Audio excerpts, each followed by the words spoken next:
मोठ्या साहेबांपर्यंत जिथपर्यंत पोहोचता ना तिथपर्यंत माझा एकच विषय आहे की हा एखादा व्यक्ती हा जे आमच्या हातात किंवा इथून पुढे होणार आहे, इथून मागं पण झालेले असा एक तरी बायकांच्या हातात द्या, त्याची ती जागा चेचली ना तिथून पुढे याची दहशत राहणार आहे. हे काय डिपार्टमेंटला दाद देत नाही, यांना असं माहीत पडलेले की हे काय उचलून नेतात सोडतात. पण आतापर्यंत किती गोष्टी अशा झाल्या त्या 4-5 वर्षाच्या मुलीला जर इतकी घाणेरडी गोष्ट होत असेल त्याचा त्रास काय नाही का बाईला माहिती.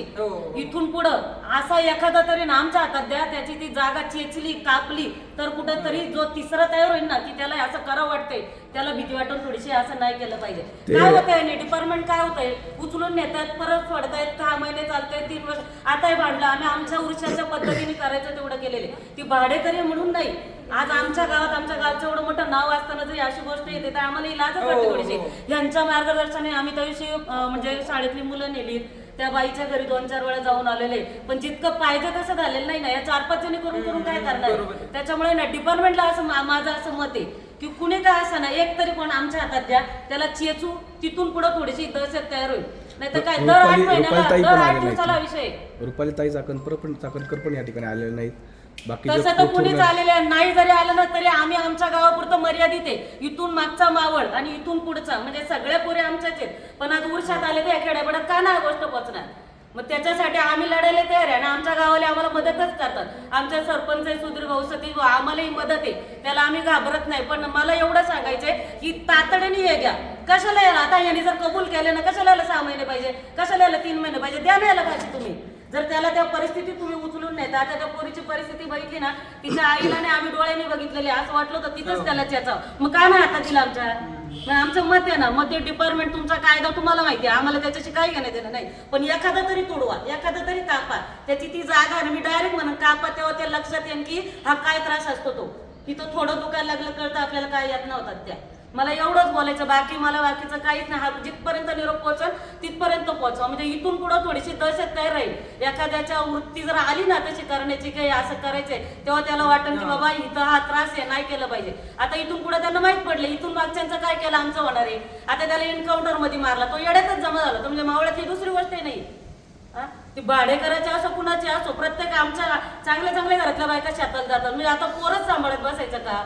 बरं मुली तरी किती आहेत, घाबरून एखादी मुलगी जन्माला येते. मग ही पिढी संपन्न यांच्या काचाने पुढे काय मुलंच काढायची नाही का. मग त्याच्यामुळे हे चेकिंग आणि मुली होऊन देत नाहीत ना लोक. भीतीच वातावरण नाही. जनतेच्या भावना तीव्र आहे. मगाशी तिची आई पण म्हणाली चिडायला चिडती नाही, आपण काय होतं थोडासा विषयाला हात जात नाही. पण आता कसं आहे की आपल्या इकडे कायदा वेगळा आहे, आपल्याकडे काही हुकुमशाहीचं राज्य नाहीये. इतर ठिकाणी आपण बघितलं असेल की चौकात लटकवलं जातं, त्याचं लिंग कापलं जातं. आपल्याकडे लोकशाही आहे, संविधान आहे आणि म्हणूनच कायद्यात जर बदल झाला. आता आपल्याकडे फास्ट ट्रॅक कोर्ट पण आलंय, पण फास्ट ट्रॅक कोर्टात सुद्धा 2-2, 3-3 वर्ष निकाल लागत नाही. मग ते जर तातडीनं 1-1, 2-2 महिन्यात जर स्थानिक कोर्टात लागले, सुप्रीम कोर्टापर्यंतचे निकाल जर 6-6 महिन्याच्या आत लागले आणि दोषीला जर फाशीची शिक्षा झाली, तर अशा पद्धतीचं कोणी करायचं हिंमत करणार नाही. आणि ह्या महिलांच्या भावना योग्यच आहे, ती माझीही भावना आहे. फक्त आता मी कायदा किंवा आम्ही हे जे दररोज बघतोय त्यानुसार मी तसं बोलणार नाही, पण लवकरात लवकर त्यांना न्याय मिळणं गरजेचं आहे.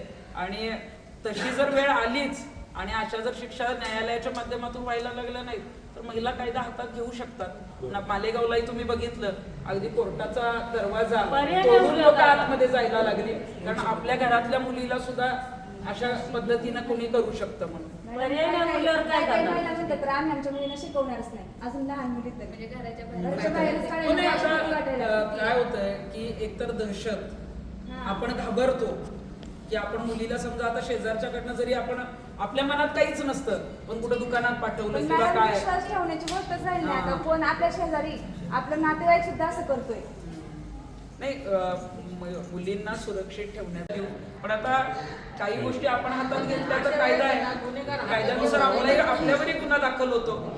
या चांगल्या कामासाठी होतं ना मॅडम गुन्हा दाखल झाला तर आमची तयारी. माझ्यावर तर 40-50 ऑलरेडी गुन्हे. मी काय म्हटलं माझी स्वतःची तयारी, मी आज जाईल, पण या चांगल्या कामासाठी गुन्हा झाला ना हरकत नाही. काही महिलांची ती तयारी असते, परंतु बरेच जण हातावर पोट असतं.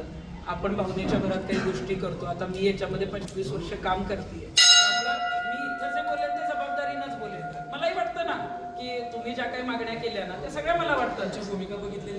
त्यामुळं याच्यात काय होऊ शकतं आणि झालं पाहिजे लवकरात लवकर, तेच मी बोलेन त्याच्यामध्ये. त्यामुळे याच्यामध्ये फास्ट ट्रॅक कोर्टाची जी मागणी आहे, फास्ट ट्रॅक कोर्टात ते प्रकरण, ते कुटुंब गरीब आहे, मनोधैर्य योजनेतनं त्यांना 2 लाख 3 लाखाच्या पुढे जी काही मदत मिळते ती लवकरात लवकर आपण मिळवून देणं गरजेचं आहे. आणि त्याला फाशी जी काय झाली पाहिजे यासाठी फास्ट ट्रॅक कोर्टातनं लवकरात लवकर कशा पद्धतीनं आपल्याला ते निर्णय घेता येईल. आता आम्ही त्या संदर्भात मागणी केंद्राकडे पण केलेली आहे की 6 महिन्याच्या आत हे निकाल वरपर्यंत यावे. कारण आपल्याकडे कायदा कसा आहे, आता ठीक आहे तुमच्या भावना तीव्र आहेत, मी पण तुमच्यातलीच आहे, पण आपल्या इथे आता समजा हे मावळ कोर्टात प्रकरण आहे, त्याला अटक झाली आहे. मावळ कोर्टात कधी निकाल लागेल? 2 महिने 6 महिने आपण वर्ष. मावळ कोर्टात जरी निकाल लागला तर हायकोर्टातनं सुप्रीम कोर्ट आहे. सुप्रीम कोर्टात जरी शेवटची शिक्षा लागली तर आपल्याकडे राष्ट्रपतीकडे दयेची याचिका करण्याचा अधिकार आहे. आणि मग राष्ट्रपती दयेची याचिका मंजूर करतात का ती फेटाळतात, त्याच्यानंतर तो शिक्षेचा संबंध येतो. पण आमचं म्हणणं आहे जरी ही प्रोसिजर लोकशाहीमध्ये असली तरी ती 6 महिन्याच्या आत करा ना. तुम्ही जर उद्या मावळ कोर्टातच 6 महिने आणि वर्षभर लावणार असाल तर आणि काही दिवसांनी लोक प्रकरण विसरतात, परत दुसरं कुठलं तरी प्रकरण होतं, परत लोकांना वाटतं आणि मग भीतीचं. आणि म्हणूनच अशा पद्धतीचे निकाल जर 6 महिन्याच्या आत जर सुप्रीम कोर्टापर्यंतचे निकाल येऊन लागले तर मात्र मग गुन्हेगारांवर एक दहशत निर्माण होईल की बाबा हे आता प्रकरण झालं होतं आणि याच्यामध्ये हा फासावर लटकला. याच्यामध्ये आता परवा एक प्रकरण झालं ज्याच्यामध्ये राष्ट्रपतींनी दयेचा अर्ज फेटाळला फाशीचा एका प्रकरणात 2012च्या, आणि तो निकाल पण परवा झालेला आहे. पण 2012 आज 2025 आहे.